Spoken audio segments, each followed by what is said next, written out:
bienvenidos a esta conversación que la idea es que pueda extenderse rápidamente más allá de esta mesa verde. Quisiera agradecer en primer lugar a los organizadores, en su ausencia Tony, que nos acompaña, pero también, desde luego, Pablo, Paloma, y esta oportunidad para pensar juntos, reflexionar, aprender con dos creadores dedicados al terreno de la música para videojuegos. Vamos a llamarla así de momento. Mantengamos, los dos términos resultarán, si todo va bien, problemáticos, tanto música, su definición, sus límites con otras categorías, el diseño de sonido, desde luego, sound design, el propio guión, y también, igualmente problemática, puede resultar, y lo digo en el sentido más feliz del término, la categoría de videojuego, ¿no?, que de momento nos puede servir para entendernos. Y me tocará a mí, soy Miguel Álvarez Fernández, moderar, es decir, aprender de la trayectoria de Eduardo de la Iglesia y Alberto Oliván. Una breve semblanza biográfica de cada uno para ubicarnos. Estábamos ya escuchando músicas de Alberto, pero si comenzamos ahora por Eduardo de la Iglesia, justamente se define, volviendo a esas categorías, como compositor, diseñador de audio, con una larga experiencia, ya de más de 15 años, y que se ha prodigado en más de 40 títulos. Es desde luego importante mencionar cómo en el año 2000 empieza a trabajar en el Commandos 2 dentro del departamento de producción de Xbox y PlayStation 2 y bueno, pues hasta 2002 colabora en Pyro Studios para ser jefe de sonido junto con Gonzo Suárez en la empresa de Arvirago Entertainment. Allí crea la banda sonora y el audio del videojuego The Lord of the Creatures, que es un proceso con el que seguramente podremos a lo mejor mencionar y detenernos, porque justamente es un desarrollo muy largo que no siempre conduce a los fines así esperados, pero bueno, es creo que descriptivo también del tipo de procesos que en este contexto que hoy nos convoca debemos irnos también acostumbrando, o desde luego tenemos que tener en nuestro radar. A partir de ese momento, Eduardo ha estado trabajando en proyectos tanto para consolas como para móviles, evidentemente otro de los temas que basculará en esta conversación. Encontramos en este sentido Afterpulse, The Respawnables, Digital Legends, Young Justice Legacy, Kick-Ass 2, The Video Game, Super Soccer Club, Evolution Planet, Shiny the Firefly y muchos otros. Es importante también señalar que ha obtenido Eduardo de la Iglesia numerosos premios internacionales, como los Billboard World Song Contest, el USA Songwriting Competition o los West Coast Songwriters International Contest. Aparece aquí, ¿no?, esta dimensión también de songwriter o songwriting. Tampoco tenemos una traducción demasiado buena a nuestro idioma, ¿verdad?, porque parece que cantautor no hace justicia, ¿verdad?, a la idea de songwriter, pero a veces también se nos puede combinar, ¿por qué no?, con esas otras categorías que apuntábamos al principio. Y actualmente Eduardo, además de seguir componiendo música, diseñando audio, trabaja como profesor de audio y música en los videojuegos dentro de la carrera del grado en la UTAD, y también es profesor en el máster de videojuegos de la Universidad Politécnica aquí en Madrid. Tendremos también ocasión de escuchar algunos de los trabajos, sí, así como sí. Y ya habíamos tenido ese anticipo de la música de Alberto, quien retorna hoy después de un largo periodo de tiempo a su alma mater, a esta casa, la Autónoma, puesto que aquí estudió, terminó su licenciatura en Historia del Arte y después realizó un máster en cine. Alberto, es evidente también, ¿no?, esta relación no menos problemática que las antes enunciadas entre el videojuego, todo lo que apareja, y el cine, ¿no?, y la música para uno y otro medio. Se autodefine Alberto como diseñador narrativo, guionista, compositor y, de nuevo, diseñador de sonido para videojuegos. Es cofundador de Fictorama Studios, cuyo último título, Death Synchronicity, Tomorrow Comes Today, ha recibido el premio a la mejor narrativa en el Big Festival de Brasil y está distribuido por The Dalek Entertainment. Paralelamente trabaja Alberto como productor musical, como guitarrista, cantante y compositor de la banda de rock independiente Kowalski. Otras retroalimentaciones entre los usos y los medios propios de la tradición orquestal, desde luego el pop rock, ¿no?, son elementos que vamos a ir añadiendo a esta extraña marmita que aquí compondremos y que, bueno, espero que sirva también para alumbrar este terreno que, desgraciadamente, y con algunas excepciones, mencionamos desde luego esta dedicación profesional de Eduardo, pero aún no encuentra cobijo, lo mencionamos antes de comenzar, en programas académicos vinculados a la musicología, o tampoco, lo hablamos ahora, en la escuela de cine. En fin, la especificidad del medio, ¿no? Eso es algo que me gustaría que planteásemos también más adelante. Todavía no ha alcanzado ese grado, esa singularidad que permitan, tanto en el plano estético como incluso en los recursos de producción, desligarlo o quedar desligado de otras prácticas, ¿no? Como es, insisto, el cine o sobre todo otro tipo de actividades o experiencias compositivas y estéticas. Antes de todo eso, y aunque hemos trazado aquí muy brevemente, claro, esta semblanza de cada uno de estos invitados, de Eduardo y de Alberto, sí me gustaría plantearos el previo, ¿no? Antes de todo esto, aquí ya aparecen los títulos de los juegos, ¿no? Vuestra actividad profesional, en ese sentido que también someteremos a juicio y a crítica, pero ¿cómo es vuestra primera relación con este universo del videojuego y cómo surge esa primera, digámoslo así, tentación, ¿no? De lanzarse a trabajar en este ámbito? Podemos empezar a lo mejor contigo, sí, Eduardo. Bueno, hola a todos, gracias por venir. Yo era un friki brutal. ¿Eras? Soy un friki brutal de la música para videojuegos. Hasta tal punto que mientras en los años 80, 90 la gente se grababa en cinta música de los Guns N' Roses y tal, un amigo mío tenía una amiga y yo con un magnetofón me la grababa la música del Lotus y yo me la escuchaba en los cascos. Y yo le decía, yo de mayor quiero componer música para videojuegos. Mis padres no lo vieron tan bien, porque claro, les dije, quiero ser músico, y dijeron, ¿qué? Pero para videojuegos. ¿Qué? Que eso es mucho peor todavía. Entonces, dediqué mucho esfuerzo, mucho tiempo. Mientras amigos míos salían por ahí de copas, yo estaba como un desgraciado con un ordenador y un teclado MIDI intentando hacer que sonasen las dos cosas a la vez. Me tiraba horas y horas y horas. No sé si a vosotros os ha pasado eso de cómo funciona esto. Autodidacta por completo. También estudié música en el Conservatorio Arturo Soria. También un poco intentando no ligarme tanto con la parte clásica, un poco también con la parte moderna, porque claro, allí son muy cuadriculados y tal, pero yo era un enamorado de los videojuegos. Entonces, casualidades de la vida, mi madre siempre me decía, tú véndete por todos lados. Entonces, en el año 2000, yo recuerdo que tenía una novieta que me dijo, vamos a celebrar mi cumpleaños por el centro de Madrid y tal. Y digo, genial. Y no sé por qué me dio por preguntarle a la gente en la fiesta a la que estábamos, oye, ¿no necesitaríais un músico de videojuegos? Y dijo uno, pues yo sí. Muy frecuente, ¿verdad? Y dije, ¿en serio? ¿Necesitas un músico? Pues sí. Dice, ¿conoces el Comandos? Digo, sí. Pues mira, mi jefe se quiere ir de Comandos y no tiene músico. Entonces, si tienes alguna demo, vente mañana y ya está. Te concedo una entrevista y a partir de aquí, pues sale. Y aquí estoy. A partir de ahí 15 años después, siguiendo haciendo música de videojuegos. Entonces le gustó. A ver, yo era bueno también. O sea, a ver, tampoco es de aquí llegar en todas las fiestas y preguntar a todo el mundo. No, pero la cosa consiste en un poco buscarte cómo llegar, tener clara la meta, intentar indagar por todas las maneras posibles, cómo meterte, a quién conocer, perseverar en lo tuyo, intentar siempre ser mejor que tú mismo el día de ayer y estar aprendiendo constantemente y sobre todo ser humilde. Ser humilde, por favor, que esto aquí es un tema creativo. Para el tema de videojuegos, un problema que hay, que luego seguramente comentaremos, es el hecho de que cuando tú haces una música es como, nadie me puede decir que está mal. Cuando alguien te dice, está bien, pero no. ¿Cómo que no? O sea, hay que ser un poquito, aprender de cómo te lo piden. Esto es un trabajo. O sea, hacer música está muy bien, muy bonito, pero al final no deja de ser un trabajo.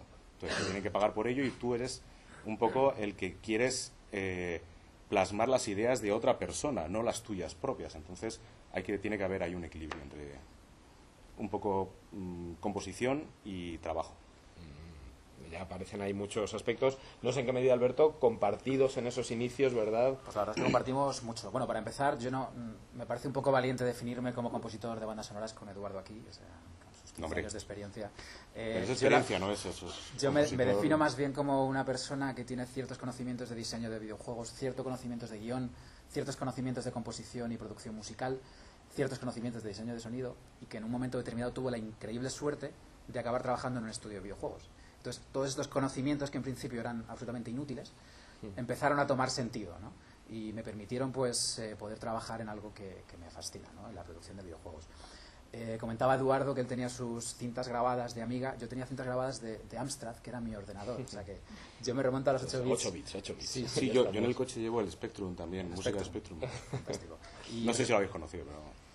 eso es muy joven. Arqueología, no sé si la asignatura de arqueología. Y recuerdo, o sea, te podría tararear músicas de 8 bits que las tengo grabadas a fuego. Las músicas de Ocean, por ejemplo, de Batman, de Robocop, la música de Gominolas. Anda. César Estudillo, que Estudillo. lo conocí hace poquito y me hizo mucha ilusión. Entonces yo creo que el arranque es el mismo, ¿no? Es una pasión por los videojuegos desde que eres pequeño. Yo quiero hacer esto me fascina, esto me gusta muchísimo. Trabajar por ello, y en mi caso no tuve la suerte de conocer a nadie en una fiesta. Yo soy más de bares que de fiestas. Y otro de los caminos posibles es el autoempleo, ¿vale? Lo digo por si alguno está pensando en ello. Bien puedes conocer a alguien, entrar en un estudio, o bien te puedes liar la manta a la cabeza y crear tu propio estudio, ¿no? Que fue el caso de yo y mis dos socios, que creamos Fictiorama, y nos permitió repartirnos. Lo que mola de crear un estudio es que te puedes repartir los trabajos que te gustan, ¿no? Y el resto pues ya contratas a gente. Entonces nos repartimos los trabajos. Yo me quedé con el diseño de sonido, con la banda sonora y con el diseño de narrativo y el guión, ¿no? Y por eso estoy aquí ahora mismo. Es un periplo que, claro, hablamos ya en términos históricos de la vida corta todavía, ¿no? del videojuego como forma de expresión artística, pero también como forma narrativa, ¿no? Todas estas facetas coinciden desde luego, y han cambiado mucho las cosas, ¿no? Siquiera desde esa primera aproximación como jugadores, ¿no? Y ese salto también en ese inicio, cuando hablabas ahora de pues ya los inicios de este siglo, ¿verdad? Con comandos. ¿Cómo era esa situación en aquel momento? ¿Qué te encontrabas? ¿De qué medios disponías? Y sobre todo, ¿cuáles son los cambios más radicales que observas con tu situación actual cuando afrontas ahora un proyecto, un trabajo? Hombre, antaño lo que era Internet y YouTube, nada. Esto era ensayo-error, ensayo-error, ensayo-error. Oye, no me funciona, alguien sabe algo, nada. Y hasta que al final es esta tontería de aquí, pues ya está, a fuego se te graba. Al principio el tema de las librerías de audio no evolucionaron tantísimo como ahora. No sé si vosotros estáis familiarizados con librerías de audio tipo Diswest, o sea, ahora me refiero de música, librerías musicales para utilizar VSTs, con Cubase, con Pro Tools y demás. La evolución que hay ahora, a mí personalmente, me da la sensación de que están haciendo librerías para que cualquiera pueda componer. Una cosa es, yo te doy los sonidos, igual que un teclado. Esto suena piano, esto suena violín, esto suena tal, y tú ejerces de compositor poniendo las notas, poniendo tal y haciendo tus propias composiciones, a que ahora se está haciendo librerías de audio que ya te venden paquetes con melodías ya hechas, que es como los programas estos de ACID, cojo las pistas, me las mezclo así un poquito tal y ya está, pero es esto lo que hay.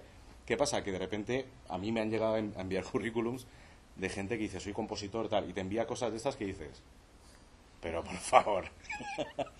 O sea, me envías una pista anterior que es horrible, esto que suena a rollo orquesta sinfónica brutal, y luego otra pista posterior que es más horrible todavía. Entonces, hay que también ser un poquito humilde. Yo no digo que no se pueden utilizar pues diferentes efectos como arpas, como glissandos, tal, que en vez de poner tú nota por nota, pues ya te lo dan hecho. Pues guay, eso está bien. Pero lo que es tú la melodía y demás, pues hombre, siempre conviene. Entonces, el mayor reto al principio, primero encontrar sonidos que sean convincentes. Yo era muy del tío, esto tiene que sonar como una orquesta, tiene que sonar realista, tiene que sonar además como si lo tocasen de verdad, no el típico sonido ametralladora de cuando haces una repetición de un cello, de una guitarra o lo que sea, que suena taca, taca, taca, taca, taca, taca. Te comías la cabeza para ver cómo funcionaba bien, cómo no funcionaba bien. Ahora tienes un mogollón de oportunidades y sobre todo más baratas. Yo me deja una pasta. Luego dicen, los músicos se mueren de hambre. Y dices, sí, claro, con lo que se tienen que gastar. O sea, solamente en instrumentos, ordenador, mesa de mezclas, librerías de audio. Pues claro, tú lo tienes que tener más o menos todo legal. Otra cosa es lo que por ahí te puedas bajar y demás, pero independientemente de cuando te dedicas profesionalmente a ello, lo suyo es tenerlo todo legal. Entonces, esos fueron un poco los problemas que yo tuve al principio. Desde eso, todo ello, Eduardo, desde un aspecto, un punto de vista más bien técnico. Desde el punto de vista compositivo, estructural, más o menos has mantenido... No, yo voy progresando muchísimo. Yo escucho cosas mías de ahora, de antes, que digo, uff, vaya mierda, Dios mío. Y en su momento me parecía alucinante. ¿Qué pasa? Pues que quieras o no, vas escuchando más músicas, de repente lo que antes te gustaba ahora ya no te gusta, te vas por otro camino, empiezas a ver otros estilos, te empieza a gustar otro tipo de composición, compartes secretos con otros compositores, que dentro de lo que cabe pues está muy bien. Hay que olvidarse un poquito, no sé si a algunos pasará, pero si os pasa, por favor, olvidadlo, es el hecho de que cada uno tiene su estilo de composición, cada uno tiene su forma de actuar y su forma de hacer las cosas. El hecho de que compartáis cómo trabajáis no significa que os van a plagiar, ni os van a coger lo que hacéis vosotros, ni os van a pisar, ni nada parecido. Es compartir información y ya está. Yo he tenido oportunidad de hablar con algún compositor de renombre en videojuegos, de oye, ¿cómo has hecho las percusiones estas? No, esto es una seña mía de la mierda.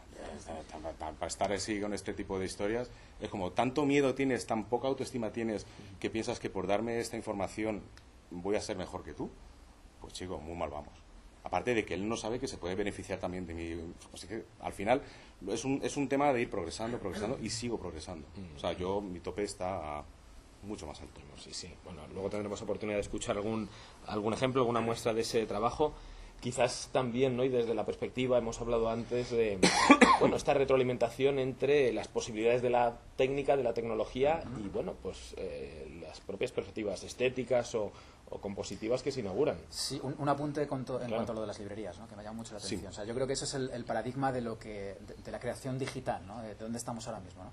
Por un lado, sí es verdad que nos dan las facilidades increíbles que hace 15 años no podíamos más que soñar, ¿no? De usar una orquesta, o usar una sección de vientos, o usar unos coros.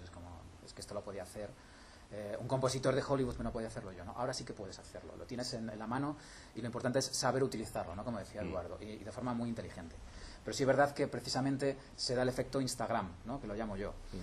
Yo tengo amigos que son fotógrafos y te dicen, mira, tío, es que ahora mismo cualquier persona con un smartphone y 5 filtros te hace una foto que mola, ¿sabes? Y dicen, claro, pero es que se están democratizando tanto los medios, se está facilitando tanto la creación, que al final llegar a un estándar que no está mal se está haciendo demasiado fácil, entre comillas. Un estándar técnico, diríamos. Técnico, justo desde el punto de vista, claro. incluso estético. O sea, tú a una foto de móvil le pones 3 filtros y tal, y puede quedar muy bien, ¿no?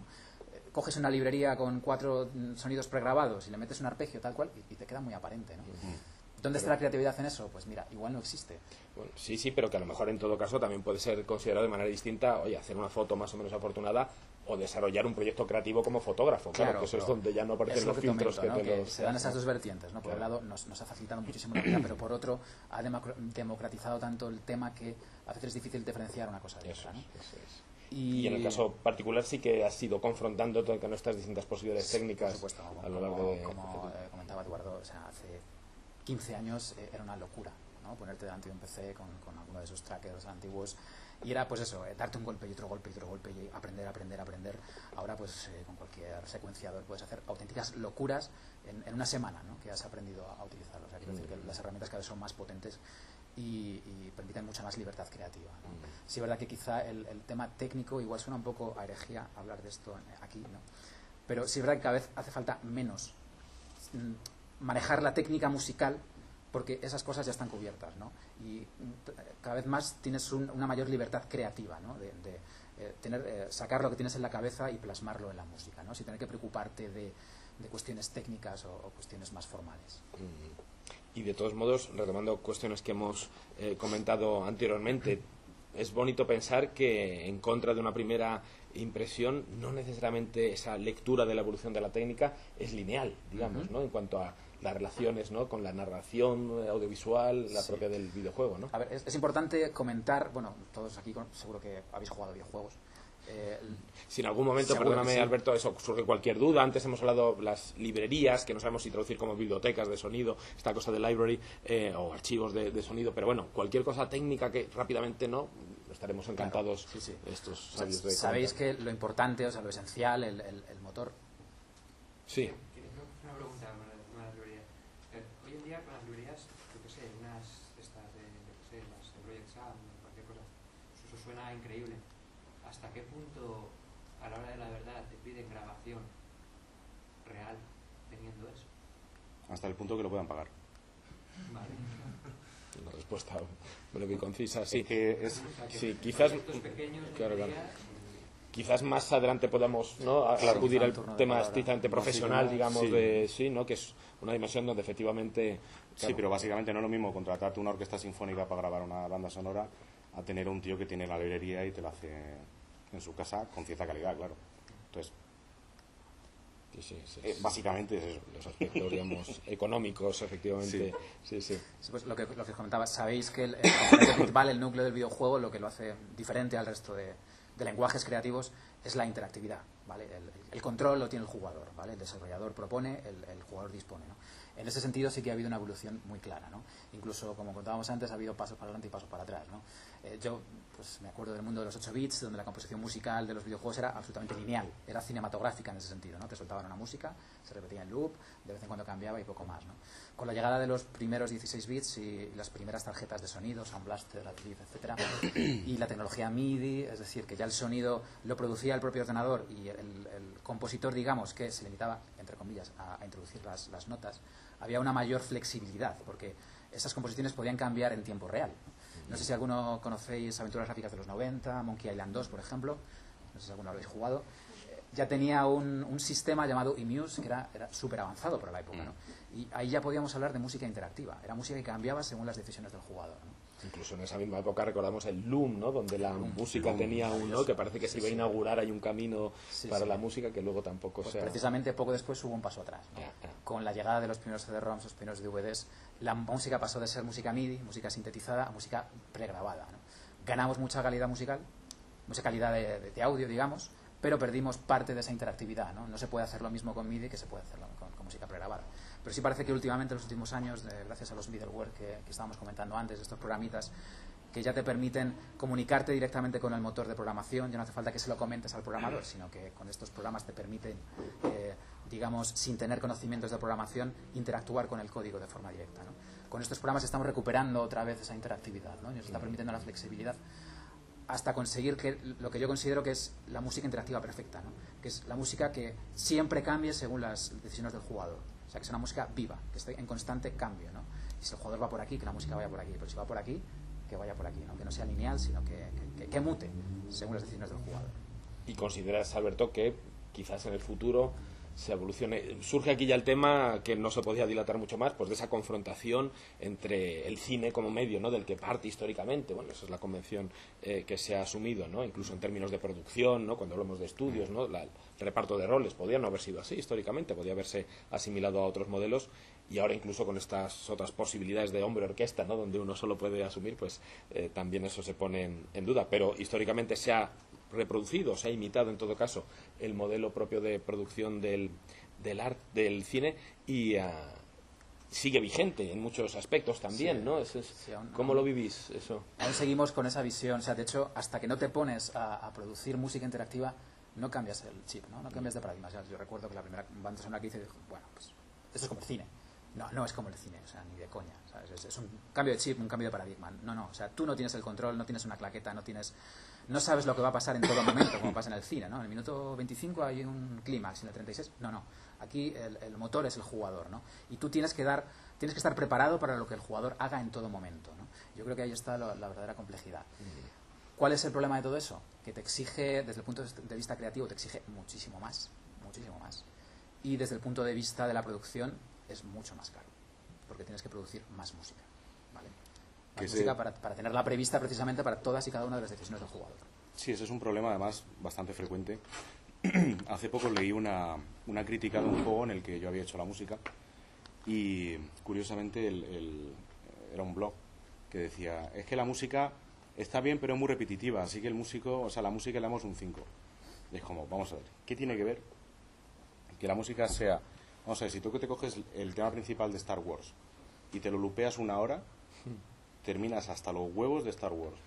Y a ver quién le dice a John Williams que es una mierda de compositor. Y le das un 5.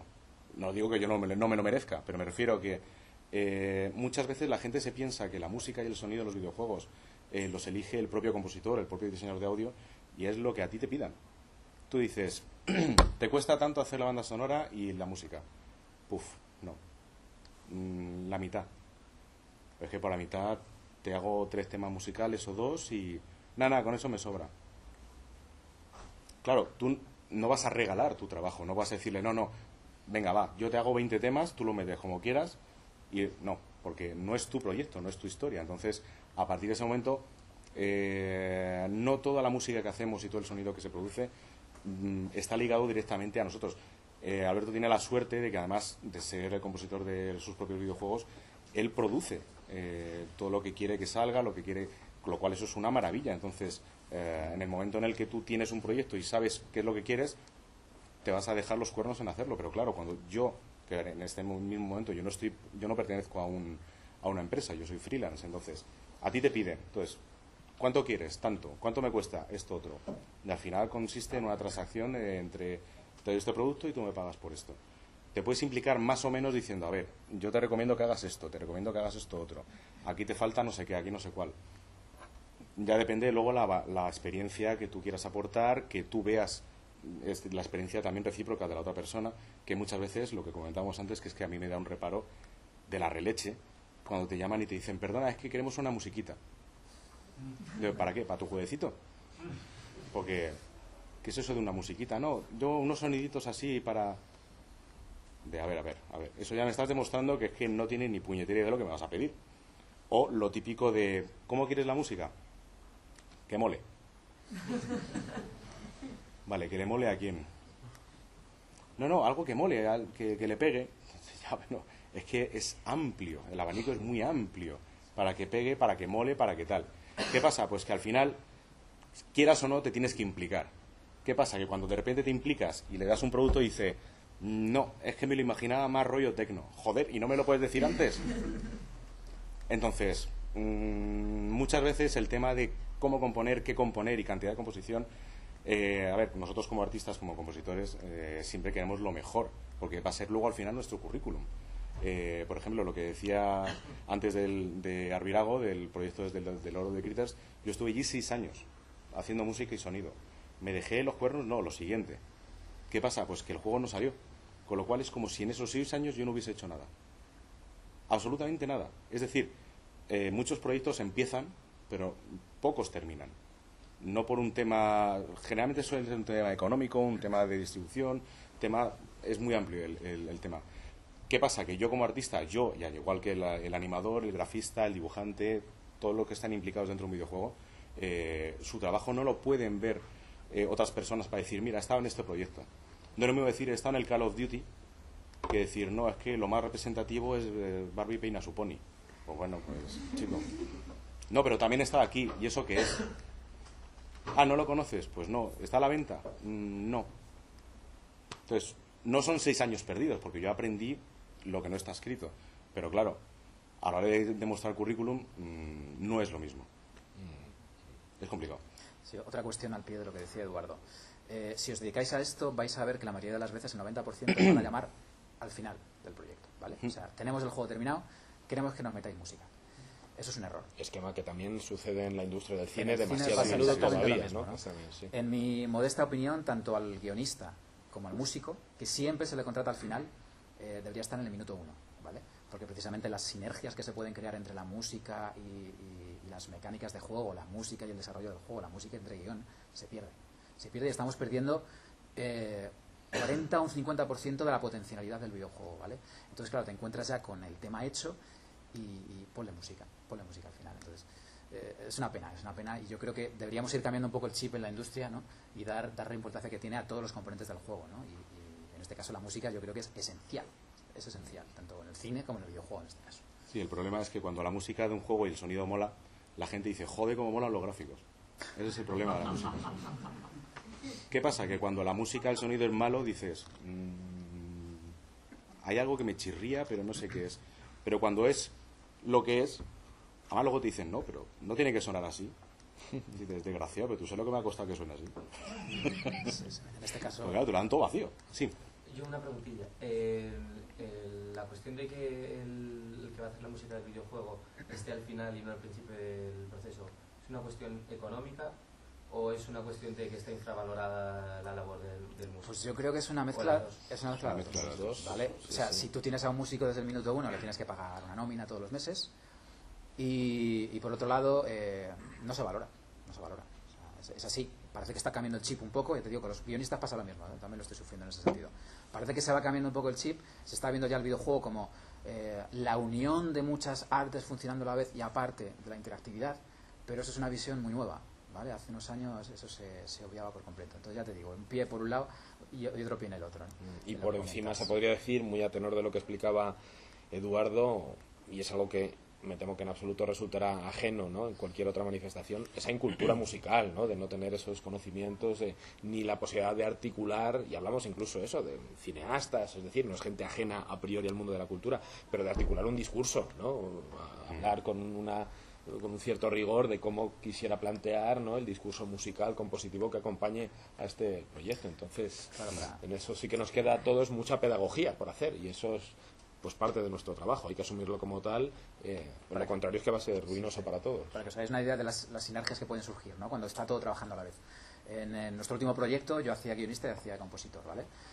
Yo recuerdo estar escribiendo diálogos o cinemáticas y estar ya funcionando con una música en la cabeza. Todavía ni siquiera me ha puesto a escribir, ¿vale? Pero ya estaban surgiendo cosas mientras escribía los diálogos. Y al contrario, ¿no?, después de acabar un clip musical para determinada parte, cambiaba el diálogo, cambiaba la cinemática porque la música lo mandaba, ¿no? Entonces, al final, si el estudio es capaz de desarrollar las dos cosas a la vez y crear esas sinergias, el juego va a ganar muchísimo, muchísimo. No sé si hay alguna pregunta más. Sí. Cuando dices que al final de un trabajo os pide la música, ¿sois vosotros los encargados de cuadrar las imágenes con la música con la que habéis compuesto o son ellos los que lo hacen? Sí, O son sea, ellos. Son ellos o un programador. Sí. Que de repente... Eso es porque otra. es que eso es otra. Eso es otra. Tardaba en aparecer el programador, ¿verdad? El programador. O bueno, el diseñador del turno. Que a ti te piden, te hacen una lista, necesitamos tío andando, tío corriendo, ambiente no sé qué, una música de tal. Tú haces toda la lista, les enseñas todos los audios con sus normalizados, bien puestos, tal, se los envías. Tal cual lo cogen, tal cual lo meten. Y te llaman, oye, esto suena fatal. Te enseñan el juego y dices, joder, ¿cómo no va a sonar fatal? O sea, me he puesto los pasos como si fuese un dragón el tío andando. A ver, los pasos tienen que sonar poquito en función del escenario. Tienes que tocar... que hay que tocar los volúmenes. Joder, pues claro. Pues yo pensaba que nos lo dabas así, tal cual para meter. Digo, claro, ya adivino cómo es el juego. Es que... Luego la música... Es que la música, además, me han llegado a llamar... La música está muy alta. Digo, ¿a mí qué me cuentas? Bájala. O sea, cosas que eran surrealistas. O me pedían para un videojuego de niños, que era el típico como el Guitar Hero, que van cayendo una guitarra, un piano, no sé qué, no sé cuál. Entonces, en función, me pidieron los 4 sonidos, la guitarra, tan, pero es un único sonido. Entonces, tú tienes que hacer melodía en función de lo que vas jugando. Y me dicen, es que es muy difícil. Digo, ¿a mí qué me cuentas? Dice, pero tú no has hecho la melodía. Digo, a ver, yo he hecho los sonidos. El programador es el que mete el juego como cae en la velocidad y tal. ¿A mí qué coño me cuentas? Y eso es el producer del juego, que dice, vamos a ver, es que no habléis entre vosotros. Claro. Es que son cosas que se te escapan a tu entendimiento. ¿No? Y tu experiencia sí que es algo distinta, digamos. Sí, mi experiencia sí, porque, bueno, por suerte, por desgracia, éramos 4 o 5 personas en el estudio. Yo me sentaba al lado del programador y estaba todo el día dándole la coña, ¿vale? Pero habitualmente pasa lo que dice Eduardo. Cuando es freelance, eso te hablo de freelance. Cuando estás dentro, no. Hay un efecto de teléfono roto, ¿vale? O sea, tú le explicas al director creativo, de arte, lo que tienes, ahí ya hay una pérdida de información, porque tú tienes que explicar muy bien o algo se pierde. Entonces, el director entiende lo que entiende y se lo pasa al programador que entiende lo que entiende, ¿no? Y el programador tiene que pasar esto al código, que tiene también sus limitaciones. Entonces, entre lo que tú has dicho y lo que llega al código, se ha perdido muchísima información, ¿no? Y a veces estas sorpresas, como decía Eduardo, de que el sonido está aquí y la música está aquí y hay cosas que no funcionan, ¿no? Es por eso, ya os digo, es una cuestión de comunicación también.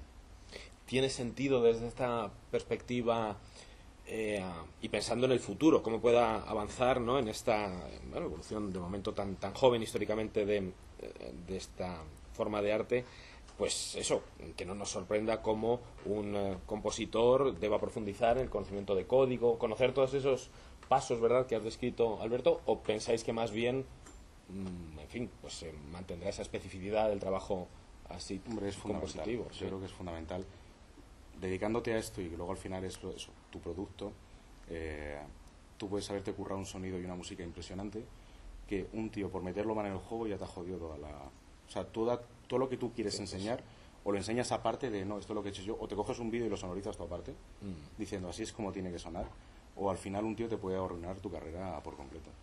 No sería distinto desde cierto punto de vista a la comunicación de un compositor con un intérprete, digamos, que es casi un trabajo pues también de traducción, ¿no? Digamos, cómo quiero que mi obra suene, ¿no? Y trabajar directamente en ese con caso el están hablando el mismo lenguaje. Eso Sí, es, por eso, claro. eso me En refería este que caso es no, o sea, familiarizarse con lenguajes de programación, claro, demás, sí, sí. pues una labor, insisto, casi de Efectivamente, traducción, sí. ¿no? De hablar idiomas para decir, a ver, ¿cómo consigo yo transmitir a este programador, diseñador? Y aparte es que por el propio estado de la industria en España, yo creo que hay que ser muy versátil y hay que por lo menos saber un poquito de todo, porque sí es verdad que igual en otros países, en otros mercados, uno se puede limitar a hacer determinadas cosas, pero yo creo que en España, si uno se quiere ganar la vida, tiene que diseñar sonido, tiene que hacer composición musical, y si encima sabes código, pues fantástico, y si encima, yo qué sé, pues diseñas un poquito de que puede gameplay, ser también, pues mejor sí, todavía, ¿no? Eso es, y puede retroalimentar positivamente la Claro. creación musical, ¿no? Sabiendo las posibilidades del código Sí, para no hacer efectivamente. esos bloques.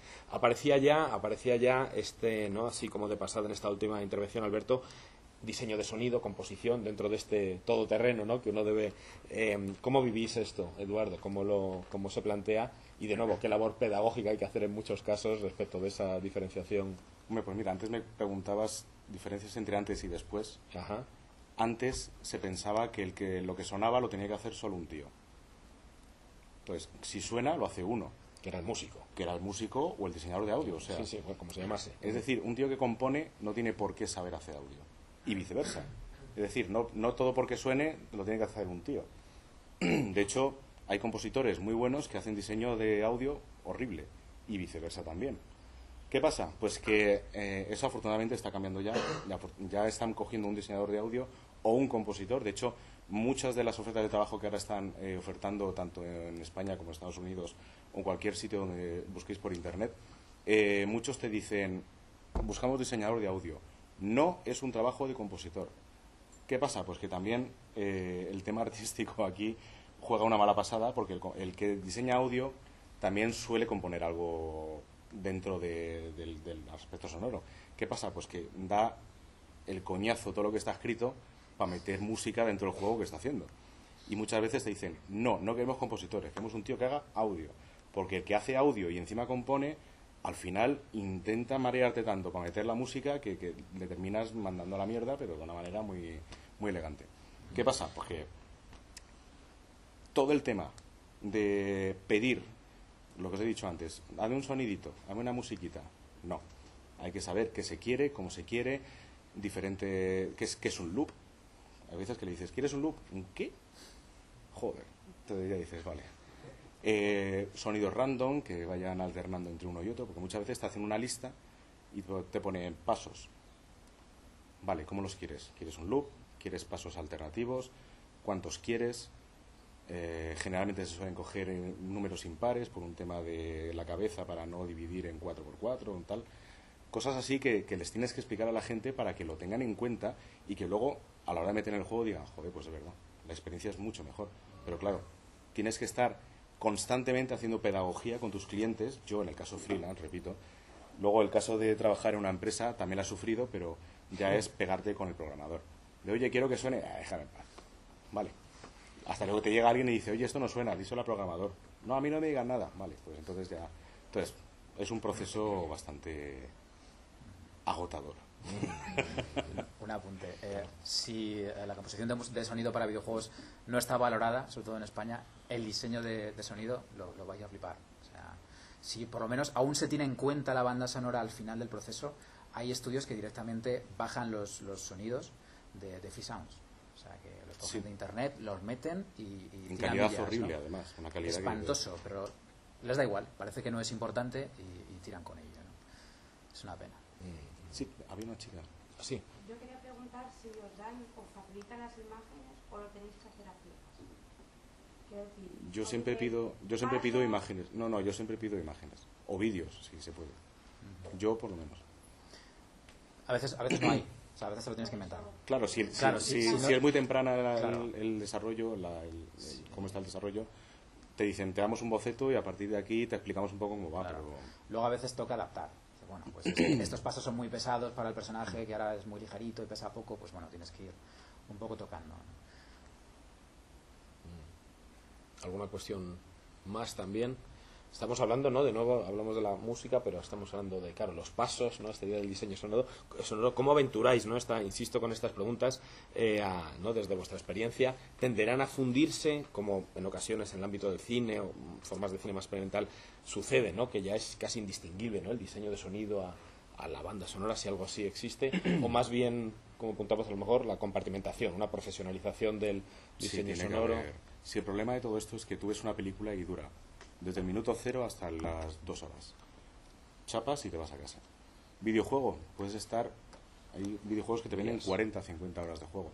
¿Qué pasa? Que si estás haciendo música y sonido, donde un tío va a estar escuchando lo mismo durante 40 horas, lo tienes que hacer muy bien y lo tienes que plantear de tal manera que el tío no esté buscando el sonido de dónde está el botón de off, porque esto me está ya mareando. Entonces, hay que tener mucho cuidado también con el tema de qué es lo que se quiere, cómo se hace, cantidad de música, cuanta más variación, evidentemente mucho mejor, pero claro, luego estamos en el tema que planteábamos antes, el tema económico. Tú puedes plantear, esto es mejor que hagáis 20 temas porque si no va a ser un coñazo, y no solo en mi trabajo, sino en el vuestro, porque un tío que está escuchando lo mismo todo el rato, al final dice, joder, qué coñazo de juego. No, es que no hay dinero. Vale, pues entonces no... Es que no una cosa está ligada a la otra de una forma lamentablemente realista. Claro. Sí. Un apunte. A nivel internacional se está especializando. Yo creo Sí, que es la sí, tendencia. sí. En España, si queréis dedicaros a esto, no. O sea, haced composición y haced diseño de sonido. ¿Vale? O sea, la especialización en España es una locura. Una locura. O sea, yo conozco diseñadores de sonido puros que son magníficos y fantásticos y les está costando mucho. Porque claro, lo que piden los estudios son estudios pequeñitos con la misma persona que te haga todo, ¿no? Entonces, si os queréis dedicar a esto, pues poned un pie en un lado y otro pie en otro. Claro, vosotros os dan un tráiler. Oye, necesito que me pongas sonido. Y de paso te dicen, ¿compones? Y dices, no compongo. Y ya te miran con cara de, joder, ahora voy a tener que coger a otro tío que se ponga de acuerdo contigo para que me sonorice, tal. ¿Qué pasa? Que si lo hace solo uno, a ver, hay que hacerlo bien, evidentemente. No es lo mismo sonorizar que poner música. Hay que ver los tiempos, hay que ver otra vez qué es lo que pide el cliente, etc. Pero claro, si tenéis un poco de... Con un poquito de oído, enseguida ya pilláis qué es lo que está bien, qué es lo que está mal, qué se puede poner, qué no.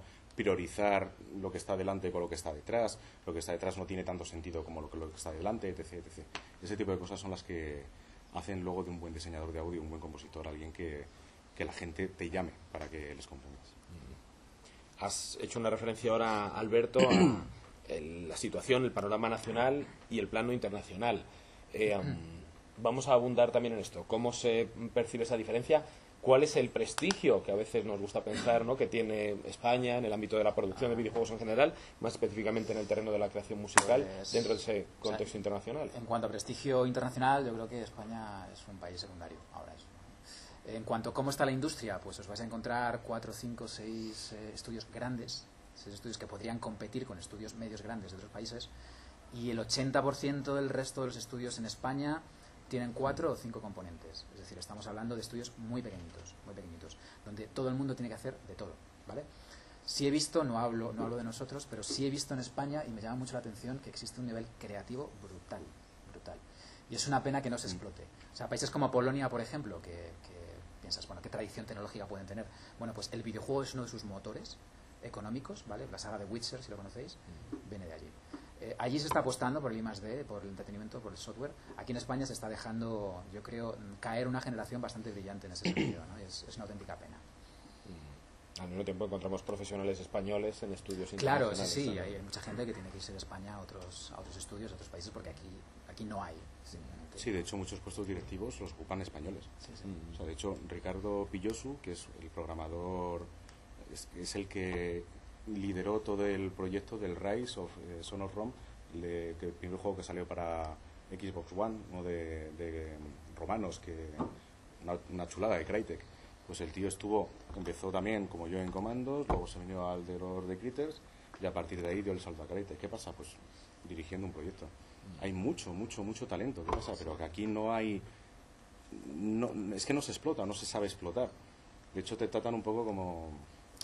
Sí, sí, para que os hagáis una idea, el videojuego en España, la industria del videojuego, no se sabe si englobar en industria o en cultura, ¿vale? O sea, existen ayudas que da industria y ayudas que da cultura, porque no saben todavía dónde se posiciona, ¿no? Algo como los videojuegos. Y es algo que te choca, es como, ¿cómo puede ser que a estas alturas en el gobierno español no se sepa qué es el videojuego, no se sepa si ponerlo aquí o ponerlo allá, ¿no? Es un desconocimiento total. ¿Cuál sería vuestra opción personal? ¿O dónde lo ubicaríais?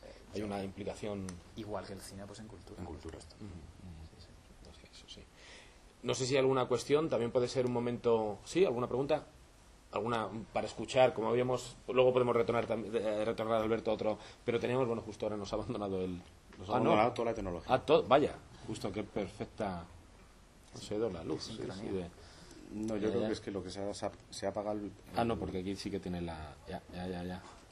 Bueno, se reinicia eso mientras, pero ponnos en antecedentes, ¿qué podríamos escuchar sobre algún trabajo que nos podamos para entrar, ¿no? En concreto en un trabajo de Eduardo, luego también de Alberto, si nos vas poniendo en antecedentes. Sí, lo único, yo he traído varios proyectos, tengo tanto vídeo como música.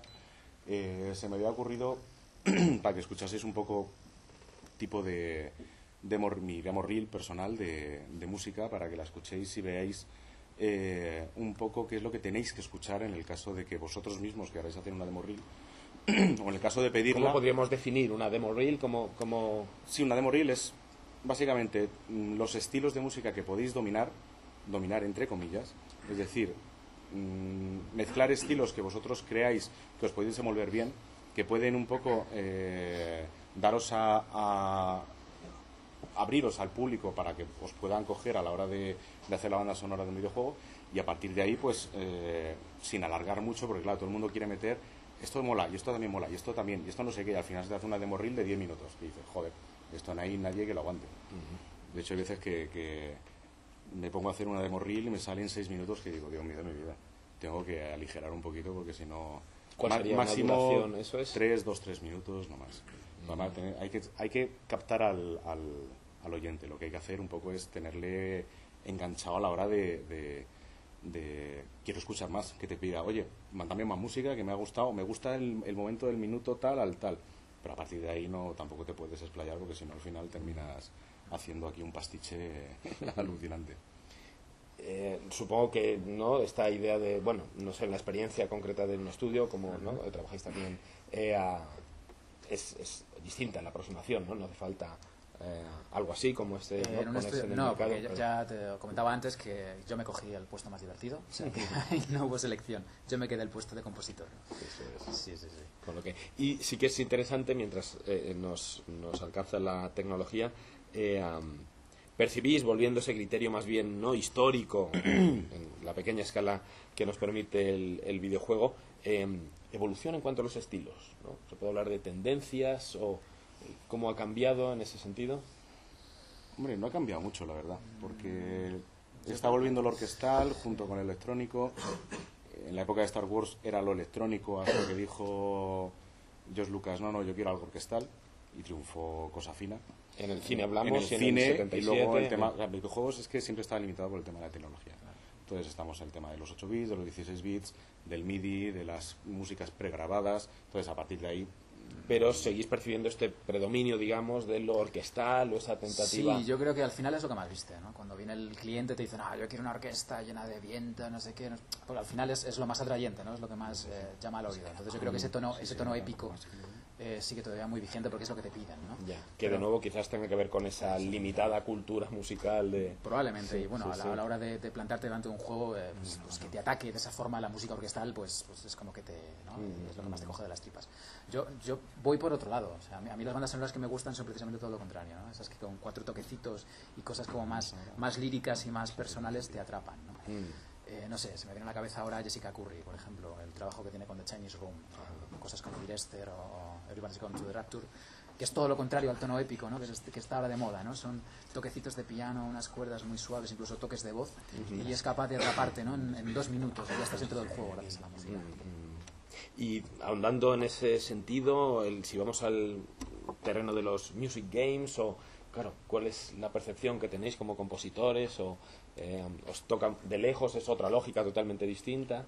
Sí, La verdad es que no tiene nada que ver. Claro, algo has avanzado antes con este juego, Sí, bueno, sí, tenía. sí. Y ahí es el rol del compositor se redefine totalmente, claro. Sí, no, claro. Hombre, ahora se está tendiendo a coger a gente de Hollywood. De hecho, Hans Zimmer hizo el tema principal de ¿cómo se llama? Del Crisis 2. El Crisis 2, no sé si habéis jugado. Se le estuvo mareando cosa fina para pedirle música, se le pidieron como 5 o 6 variaciones. Pero claro, problema de esto, que el que realmente se currado la banda sonora era otro chaval que se hizo como 2 horas de música. Créditos. Música, Hans Zimmer. ¿Qué pasa? Pues que te relega un poco a segundo plano cuando dices, joder, es que este tío ha hecho un tema de 3 minutos y yo me curro una banda sonora de 2 horas que al final luego música hecha por Hans Zimmer. Entonces, ahora también nos están pisando los de Hollywood, pero bueno, a mí si me pisa uno de Hollywood, tampoco te creas que... Le pido un autógrafo. Sí, digo, oye, si quieres trabajo Fírmame contigo aquí, por Y favor. ahora que se plantea este tema, ¿cómo de simples o de complejos son esos trasvases entre el ámbito profesional vinculado al videojuego y el del cine, en vuestra experiencia? ¿Son compartimentos estancos o realmente, en el contexto español me refiero? Yo creo que lo que te comentaba, una vez que haces ese cambio de chip, yo creo que cualquier compositor de cine hace una banda sonora de videojuego. Y viceversa sería la cuestión, ¿no? Desde Yo creo que viceversa es más fácil. O sea, si has compuesto para un videojuego es más fácil componer para el cine. Pero si Al has revés, compuesto ¿no? para cine, es más complejo. Pero si tienes conocimientos en videojuego, lo has mamado bien desde pequeñito, sabes muy bien moverte, Es más fácil. y te has dado dos buenas leches, has aprendido ya a hacer música para videojuegos, ¿no? Ahí ya entraría un poco lo que comentábamos antes, pues la capacidad económica del estudio para poder hacerlo bien o no, y ya un poco la capacidad creativa del propio compositor, ¿no? Si hablamos desde ese punto de vista, digamos, sí, formativo de aproximación, pero también desde el ámbito profesional, ¿no? La gente que está trabajando en videojuegos también trabaja para cine o es más o menos está dedicada. ¿Cómo es vuestra experiencia? Yo creo que habitualmente el compositor hace lo que le piden. Y si le piden una música para una película, pues fantástico. Y si es sonorizar, como conozco yo algún caso, una obra de teatro. Es que sí, nos ha abandonado del todo el... Perdonad por el... Sí. Bueno, siempre la tecnología, ¿verdad? Sí, estamos hablando. No sé si surge alguna pregunta, alguna duda. Bueno, tenemos 2 por aquí, sí. Sí, bueno, yo creo que además cada vez está siendo más importante y está creciendo la importancia ya del sonido y la música de los videojuegos. Ya con la llegada de la realidad virtual, yo creo que se le va a dar mucha más importancia por aquello de crear esos ambientes, de que ya estamos separando las dos cosas del audio y lo visual, de que ahora mismo a lo mejor cerrar los ojos también va a ser muy importante. Todo el tema de la llegada de la realidad virtual y de crear ambientes sonoros, de envolver, creo que va a ser de suma importancia en el futuro. Entonces yo creo que que a lo mejor no se le da tanta importancia por eso, que a lo mejor se cree que un videojuego solo a lo mejor es visual, y yo creo que para mí y para mucha otra gente es algo sonoro también, es en algún momento dado cerrar los ojos y crear como arquitectura sonora, y yo creo que eso también es muy importante. Yo en ese sentido estoy entusiasmado con las Oculus. Yo vengo de esa generación que se llevó el chasco de la realidad virtual de los 90 y tengo esa espinita, ¿no? Entonces llevo siguiendo el proyecto de Oculus pues desde que salió hace un par de años y tengo muchísimas esperanzas en ello, pero en todos los sentidos. O sea, creo que si arranca y realmente va bien, puede cambiarlo todo, absolutamente todo. O sea, todo nuestro concepto de jugabilidad, de inmersión en el juego, se le puede dar la vuelta, ¿no? Incluyendo posiblemente, Alberto, esto que comentamos, la todavía vigente separación de diseño de sonido, composición. Claro, Todo, justo lo que estás completamente comentando. todo, o sea, Esta dimensión inmersiva, claro, ya no tiene sentido, ¿no? Esa sería la... Sí, o sea, que toquemos madera para que la cosa vaya bien, ahora que Facebook está detrás y parece que le ha dado un buen espaldarazo, porque, o sea, creo que puede ser el verdadero futuro, Ya. la realidad virtual, sin duda. ¿Había por ahí otra pregunta? Los videojuegos que en vez de llevar una banda sonora original llevan una banda sonora con canciones comerciales. Sí, rollo GTA y... Sí. Bueno, sí, Hotline Miami y demás. ¿os encargáis vosotros también, os lo encargan que la selección de la música en esos videojuegos, o es una forma de recortar el presupuesto? Pues yo no conozco ningún caso cercano. Yo supongo que en ese caso, si alguien ha decidido que fuera una banda sonora que ya existe, probablemente ha sido el equipo de diseño, el departamento de diseño. y ya tiene muy claro qué es lo que quiere. No sé si tú conoces algún caso cercano, ¿no? No. Pero, o sea, probablemente pues la gente del GTA o la gente de Hotline Miami ya sabía qué música quería mientras estaba diseñando el juego. O sea, no creo que se contrate a alguien de fuera, ¿no? para hacer ese trabajo. Es un debate estético que también acontece en el contexto del cine, ¿no? Desde el paradigma del compositor tradicional se ve, claro, como una forma de conservadurismo y demás, la figura que adquiere más y más protagonismo del music editor, ¿no? La figura es el editor musical, traducimos... Además, tampoco es más barato, ¿eh? Porque, claro, ¿no? El pago de derechos y demás. luego Pero toma claro, derechos aquí el y demás. análisis tendría que venir, pues si nos referimos de nuevo al cine, claro, Es un tema de pensemos diseño. en un Tarantino, ¿no? Pues es que no es una cuestión de por ahorrarse dinero, ¿no? Hay un programa estético donde es evidentemente rescatar esas canciones que habían quedado, ¿no? En caras B No creo que sepultadas. Tarantino pague a alguien para elegir la música. O sea, probablemente es que mientras escribe el guión ya tiene la música en la cabeza, ¿no? Sí, sí. Pues yo creo que en estos casos debe pasar más o menos parecido. ¿Y cómo va el tema de los derechos? O sea, ¿registráis las canciones de alguna manera recibís alguna remuneración de...? No, generalmente cuando tú compones música, haces audio, a no ser que lo pactes anteriormente, bajo contrato diciendo que tú te llevas un tanto por hacerlo y luego aparte, por copia vendida, te llevas otro tanto. Generalmente, por lo menos la legislación española así lo dice, tú lo que estás haciendo es aportar algo a un proyecto, ya sea tu música, tus gráficos, tu animación, tus dibujos, para formar un único paquete que es el videojuego X, que es el que se registra con un nombre tal, que comprende tal. Previamente tú también, como compositor, yo por ejemplo, siendo freelance, tienes que firmar un papel diciendo que les cedes todos los derechos para que lo puedan explotar, para que si tú por lo que sea has plagiado otro tema, ellos se vean fuera de la historia, por si acaso eres un crápula. O sea, el tema legal, luego me he llegado a encontrar contratos de 10 folios que dices, Dios mío de mi vida, pero esta gente que se piensa que van a hacer.